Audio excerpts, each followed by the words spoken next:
So in today's video, I want to share all the high ticket sales lies that I actually believed in. And you probably believe in these lies too, because the truth is there's a lot of stuff that the high ticket sales gurus that will tell you that simply isn't true. And specifically, I want to dispel all the myths that they talk about because I've actually used this myself. If you're wondering who's this kind of Kevin Wynn looking bald Asian guy, I'm actually Ali Abdaal's like fractional head of sales. Funny enough, it was all this BS stuff that helped me generate over 150k in revenue for Ali Abdaal in just 2 to 3 weeks of high ticket sales. So everything that I'm going to talk about today are the things that I not only use to sell high ticket offers, but are the things that I use to build my offers myself, and I sold those too as well. Oh yeah, and did I mention like I'm pretty much consolidating all 6 years of my experience in high ticket sales in this one video. I have like handwritten notes and my laptop over there to look at notes, so if my eyes wander, don't be too distracted by it. All right, let's get into the video. You don't need more skill to close higher ticket deals. So I think there's a misconception that you need a lot more skill to close higher ticket deals. And this simply isn't true. When I look back at my kind of high ticket sales career, I realize it takes the same amount of skill and relatively the same amount of effort to close a $300 deal versus like a $30,000 deal. There's pretty much no difference at all. And so back when I was a baby closer, I was so terrified of closing deals and asking for the commitment and stuff. And I remember back in the day, I would just like stutter. And if you follow my story, then you kind of know I used to I was so close to getting fired. Technically not fired because I wasn't employed. I was a contractor, but I was going to get my contract terminated. So I basically started doing this thing that I personally call inbound setting. This works really well when you have a high volume of calls, you have top performers on a team, and they need to take more qualified calls. So what I did was I would just kind of screen the calls. So I would do all the discovery calls and screen the qualified leads for the closer. That went really, really well for me. That saved my ass. And then I was like, okay, I'm surviving. What do I do now? How do I advance my skills? Because yes, you can make pretty decent money just doing this, but I wanted to get better at the art of like sales. But I think a lot of times we think selling is like, oh, convincing, persuading you to buy something. In reality, it's just like connecting someone's problem to a potential solution. And then it's really up to the buyer whether they want to do it or not. And it's not only just a logic thing, it's an emotional thing. And at the time, I just really wasn't good at it. My question asking and my ability to connect the dots wasn't really there. And so back to the story. So basically, if someone wasn't financially qualified, we wouldn't force them into the high ticket. But if they still had that problem and they really want to solve it, I would offer this kind of low ticket offer. You can kind of look at it as a phase engagement. It's kind of like a baby step toward the larger problem. I remember this moment where my closer, the person I was working with, the experienced high ticket salesperson, he was like, hey, Kevin, you should actually try selling these offers. And so I started doing it. And I remember kind of jumping on the phone and I'm like, oh my God, I'm so nervous because I'm going to try closing this deal for the first time, right? And the deal was actually only $300, which is crazy because honestly, that's like an impulse buy, right? Most people, they don't even flinch at that type of payment. But I remember it taking a whole 90 minutes. It took an insane amount of time. And it wasn't because I was convincing. It was because I was just really scared of the money conversation. I was scared of the commitment and stuff. And I just wasn't that skilled. As you get more skilled, you get more nuance with your question asking, the process shortens drastically. But when I look at where I am right now and where I was back then, what is the major difference between the skill now and before? Well, to be honest, it's relatively the same process as I did before. It's relatively the same questions. So what's the difference? Why does it feel so much harder? In my mind, there's 3 things, right? So with higher ticket deals, we kind of psych ourselves out. We start projecting our own beliefs with money on a call. So if we believe something is really expensive, then we start signaling to that other person that this is really, really expensive too. The second thing is there is more from the logistical issues, right? So when you're moving large amounts of money, you might have to break it up on several different cards. You might have to get funding. There's a lot of different things. Think about the complexity of buying a stick of gum or Chipotle bowl, right? You just swipe your card. But when you're buying real estate, there's a whole escrow process and all this other stuff too. So with higher ticket deals, there's a slight logistical issue and higher chance that the logistics might not work out. And then number 3 It's kind of like a lead volume type of thing. So with higher ticket deals, you might have less lead volume because you're targeting a smaller part of the market. And so if you're getting a lot less lead volume because it's a higher ticket, chances are you might feel more pressure to close every single deal that comes your way. It builds this like scarcity mindset. And I talk a lot about this in my free course too. But I want you to notice like the 3 situations I mentioned. Like most of these are kind of internal situations. I mean, the logistics stuff is easy because, okay, you can easily figure out how to do like a bank wire. You can easily break up multiple payments on a credit card or create customized invoices, right? That's the easy stuff, right? But the other 2 are more psychology based. You just need to be very self-aware and notice what is going on. Notice when we are psyching ourselves out. And it doesn't help when you say like, hey, don't be nervous when you're talking about money. Hey, don't have the scarcity mindset. I feel like that don't mentality doesn't really help. It's kind of like if you're really nervous, you tell someone don't be nervous and they get even more nervous, right? But something to remember is that we are not our target market. We are not in that person's situation. And we also have to respect everybody else's like unique decision-making process, right? Just because I make a decision in a certain way doesn't mean someone else will too. And what I've realized since kind of adopting this mindset is that I realized that it's actually easier to close higher ticket clients because premium clients tend to understand the nuance. If it's like more a business op or business consulting type of package, then premium clients understand the importance of investing into their business or into personal development, right? Versus like people who are really strapped for cash. And it's not their fault either. There's a saying in sales like buyers are liars and people will ghost you and stuff. And I realized a lot of that friction a lot of times comes when the investment is a large percentage of their annual revenue or whatever, or income, right? For example, asking someone to invest like $10,000 when they only make $50,000 per year, it's quite a lot. It's 20% of their income, right? But think about someone who's making $1 million per year. They probably don't care about like that 1%, that $10,000, which is 1%. At least that's like what I hope to assume. And what I realized is usually that desperation hits around like if it's more than 10% of their whole income. So that's something I typically screen for. At least have conversations about it. We'll talk about that later. But what I realized is even when that person invests a large percentage of their income or revenue, what I noticed, it actually creates this like kind of savior process, like, oh, you're the only one that can help me. And it creates this like desperation, which is like, honestly, that's the worst type of engagement, even from like the fulfillment point of view. It feels like you're playing Captain Save-A-Ho, and it's very, very heavy, and like it's not a good thing to do, especially if you are on a business op. They call it business op because it's like business opportunity, like you're trying to start up a business and stuff. Business is already hard, and the last thing you need to do is like put more pressure sometimes. At least that's my belief. Some people will argue differently. So the other thing I think is BS is like when gurus say price is only objection when there's no perceived value. So I think this is total BS. So back in the day, I used to have a sales manager. He was like the manager of like ClickFunnels and stuff at one point, but then left. And he knew everyone in the ClickFunnels community. By the way, I'm not a big fan of the ClickFunnels community. If you use ClickFunnels, that's all good, man. Like no hate. It attracts this like lower frequency type of thing. And I remember being on these meetings in the morning. We used to meet every single day. Another thing I hate are daily sales meetings, because I feel like,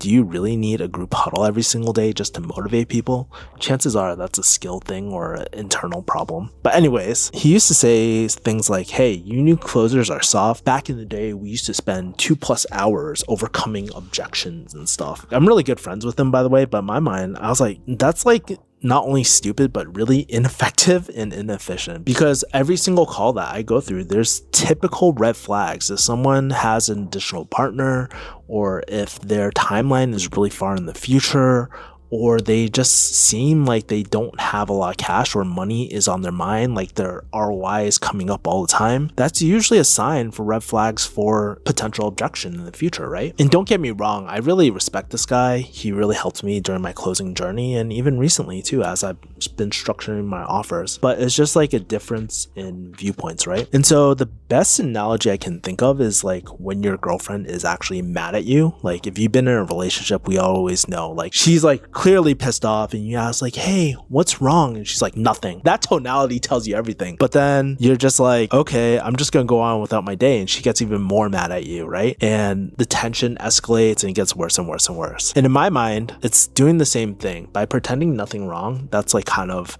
idiotic, right? We don't want to do the same thing with sales. And usually these things are the things I said earlier. They're like the money, the time, the decision makers and stuff, and not understanding how they make their decisions in the business. So you might say things like this. This is how I do it. Not saying that you should do it this way, but I use a lot of therapist language, right?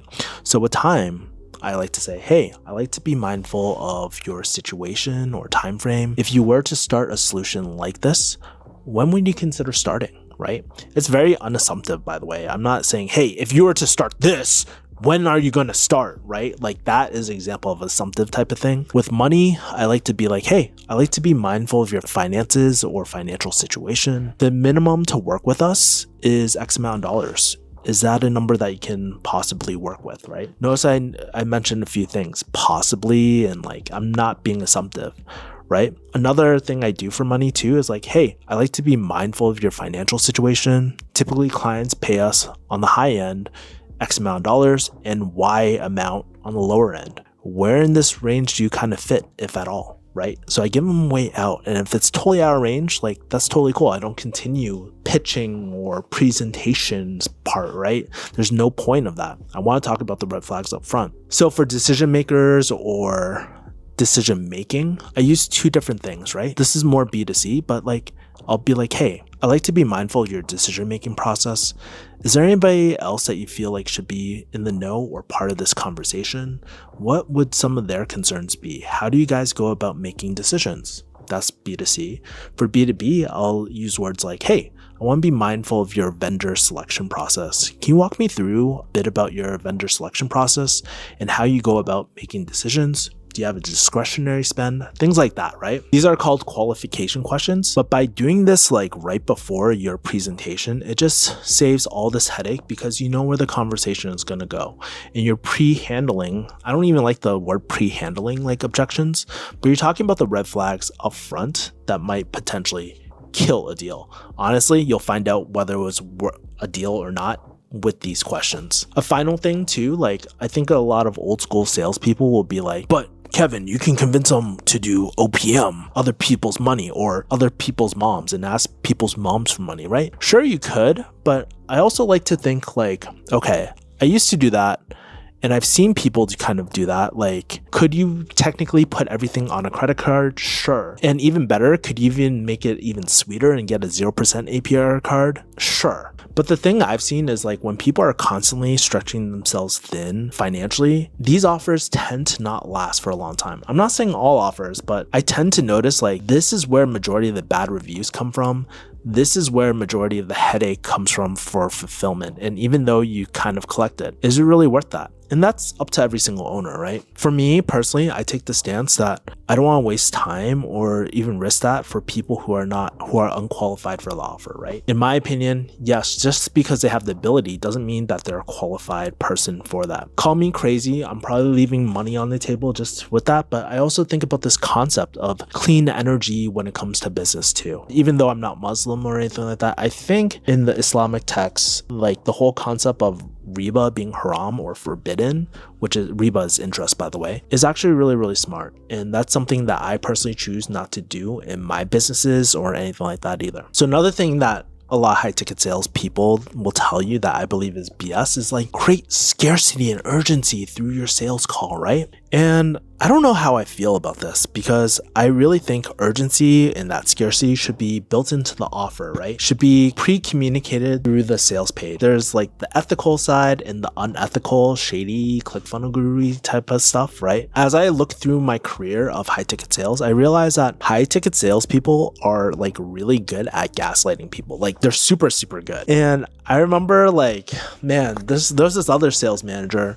I'm also really cool with him. him. He almost fired me, but like we're super cool. And then I remember one time he was like, hey, I'm gonna take this actual sales call like right on the spot and see what happens, right? And then I remember he's getting to the presentation and he'd be like, oh yeah, like, and it's your lucky day. Today we have the fast action taking discount where we reward action takers. Instead of 5,800, it's 5,000. But here's the truth. I think consumers these days are, maybe that worked like 10, 20 years ago, but I think consumers these days are smarter than ever. Most people know that that's all BS, right? And that stated price is actually the real normal price every single time. And so I think consumers aren't that dumb. With things like Reddit, with things like all these forums, people actually talk, and you can't expect people not to talk. And I know there's some businesses that focus a lot of their attention taking down reviews and stuff, paying people off. But in my mind, it's like, why focus all that energy on that when you could just prevent it and just provide really good service and deliver what you're going to do anyways, and actually allocate those resources toward that too, right? I know that's an idealistic type of approach, but that's something I think about a lot of the time, right? And here's another thing about like salespeople. Like, people already don't trust salespeople. I don't even like salespeople. Alex Hormozy's team cold called me, and the guy was so rude, by the way. And I'm like, oh man. So people are already looking. There's something called confirmation bias, where we look for things that confirm our existing beliefs. And when you try to do some BS scarcity type of thing, it just confirms that they can't trust you. So how do you create urgency in the offer? Like, what do you do instead? In my mind, there's a few ways. Like, one, it's like during the discovery call, where it's like you discover a burning problem with a real consequence, right? The word create emotion, or buying is an emotional type of thing, is like honestly very, very overused. I think it's like, what does that mean? Because like there's happy emotions, there's sad emotions, there's all that sort of stuff. But I think like something like painful, like super, super painful. Like, a lot of my questions a lot of times will be like, if everything sounds good, I'm just like, hey, it sounds like everything is going well, so why even consider something like this, right? And it's a legit question. I'm not trying to like gaslight them or like get them to think a different way. It's because it is true. Like, everything that they stated seems pretty good, and so would it make sense to invest in something like this, right? At least that's my thought process. The basis behind everything I do is just really trying to understand. So I usually, like, when people are talking about their situation, I'm not only looking for problems, but I'm also like trying to understand the real intent behind this. So when they're like, yeah, like we want more views, I'm like, okay, so what's the real reason behind getting more views? By doing that, what are you hoping to accomplish with that, right? Going a lot deeper. So that's one. The second thing I think is really ethical is using capacity-based scarcity. You have X amount of slots, you can take on X amount of clients. Every business has a fulfillment capacity, and I believe that is very, very ethical. I don't think there's anything shady about that, unless you're like 7 slots left and then you like onboard like 200 people and the slots never go down. I think that's unethical. I think the thing about this is like, chances are you can't take 1,000 clients tomorrow unless you're onboarding and your capacity is above the roof, right? That's how I know a really legit offer is like, they're always hyper aware of their capacity. And then I think the last thing is aiming to close a deadline. And I think these cohort models of offers really make sense. There's a natural like starting and closing date. What I like about this is like, we're going to do this with or without you. And it's that with or without you energy is just so magnetic. I've seen it happen in the dating world, right? And I've also seen it happen in the offer world, like what we're talking about right now. Daniel Priestley talks about it. I love this energy, and I try to embody this energy a lot of times and stuff too. So the language I typically use is like, hey, so we're actually aiming to onboard new clients by this week / next week, but I also want to be mindful of your situation. If you were to do a solution like this, what's your ideal timeline? Right? It's like a very permission-based type of thing. Like, these are the most ethical ways to do it. It's not like fast action taking discount people talk about. Like, it just gives off a strong sales vibe. These are the legit ways, and I think it's usually a problem with the offer if there's not enough scarcity in the conversation too. To be honest, there's probably more legit and ethical ways to do things, but these are ways that I find that kind of drive a decision without forcing people to make a decision there. It's allowing people space, and it's also setting proper boundaries. That's a huge thing. It's like setting proper resentment-free boundaries about what we're going to do, what we're planning, and being able to communicate that consistent thing from the sales page to the sales call and to the final decision. Let's move on to the next thing. Always be closing comes off really desperate. I hate this word of always be closing, like ABC, always be closing, right? You know what it feels like? It feels like my dating life back in the day. So back in college, I would have a crush on a girl and try to play Captain Save-A-Ho to win her over. It's like the typical like nice guy stuff, but it never freaking worked, right? My name in college was Friendzone, which was the worst. And after a while, I got burned so many times that I was like, I'm gonna just be super avoidant. I'm not gonna go for any relationships. Girls don't like me, whatever, right? And that's when actually girls started like showing interest or liking me at parties and stuff like that too. And by the way, I'm not telling you be a to your future girlfriends or your future leads, but the truth is, like, the deal should feel like two partners coming to a table. It should not feel like, oh, I'm Captain Save-A-Ho here to save you. Again, it should have this with or without you energy. Like, I try not to be a salesperson. I try to be a trusted advisor. On a call, I try to be very, very conscious or very curious about people's situation, their problems, what they've considered, and of course, like, a good relationship, like on a date, like, you want to bring up like the red flags too if you notice any things, right? Using things like labeling and all these different skill sets I teach in my free course, by the way. And a lot of times too, I'll anticipate things on their end too. Like, there's these small signs that people are either going through a lot of financial trouble or anything like that, and you just want to bring that up. What I've kind of learned throughout this process is that self-awareness is pretty sexy, right? Like, when someone is self-aware, like, it just builds this, oh, like, this guy, like, he kind of empathizes with me in a very implicit way. And so something I've had to learn over the last few years is not to friend zone my way into a deal every single time, right? You want to have this with or without you energy and project that out. I want to say I do my best to not get too attached and to always ground myself, like, with that energy. And it's something that you can't really fake. You can tell yourself, like, be confident in the mirror all the time. But the truth is just like, if you don't feel confident, you're not going to be confident, right? But the truth is, looking in the mirror and saying, hey, be confident for like 20 minutes isn't really going to help you, right? It has to naturally come off, and you need to believe it. It's very, very true. And that's why they have like this saying, like, be, do, have, or whatever, like,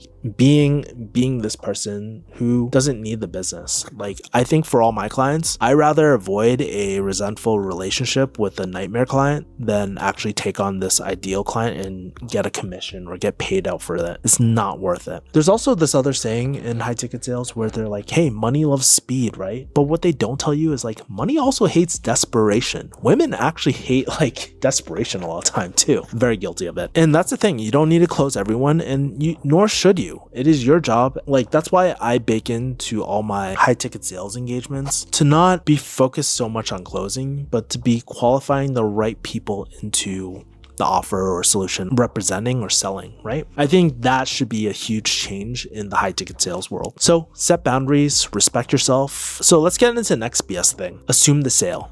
I freaking hate this. There's this concept of commanding the sale or assuming the sale. This is when you assume someone's gonna buy, someone's gonna move forward. Because honestly, in my opinion, this is a bad idea because it adds unnecessary like sales pressure to the deal, right? Sales pressure is that, hey, you're applying pressure where it's like fight, flight, or freeze. So flight is like when they ghost you, right? Fight is like when they attack you or argue with you. And freeze is when they're just like, I need to think about it, right? That's how it looks like in sales in particular. But as soon as you kind of apply this external pressure, you suddenly break rapport and trust, because suddenly, like in the trusted advisor book, you're no longer looking out for their interests, you're looking out for your own, and they can feel this, right? There's also this funny term that Jeremy Miner has where they call commission breath. I think this is so hilarious. It's the same vibe as if someone is assuming that they're going to sleep with you, right? An example of this in sales, by the way, is kind of like an assumptive close. So like, hey, so let's get started. We can either do this today or tomorrow or get started Friday. What works best for you? But what they don't realize is, like, in their head, they're like, what the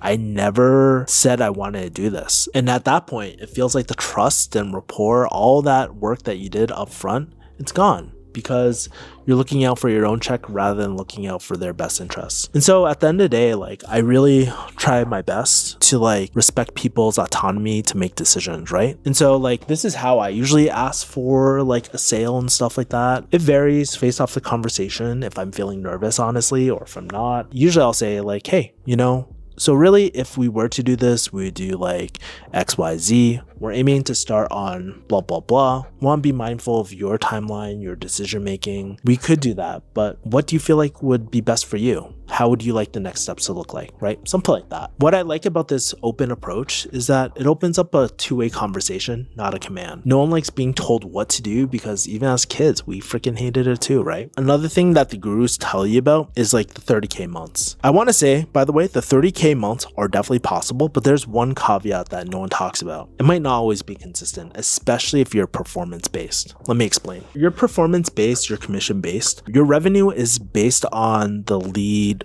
flow, right? How many leads you get per week, how many sales calls per week. And especially if you're on organic or if the lead cost jumps up suddenly, your lead flow might not look the same. So an example of this is like last month I had about 50 calls booked.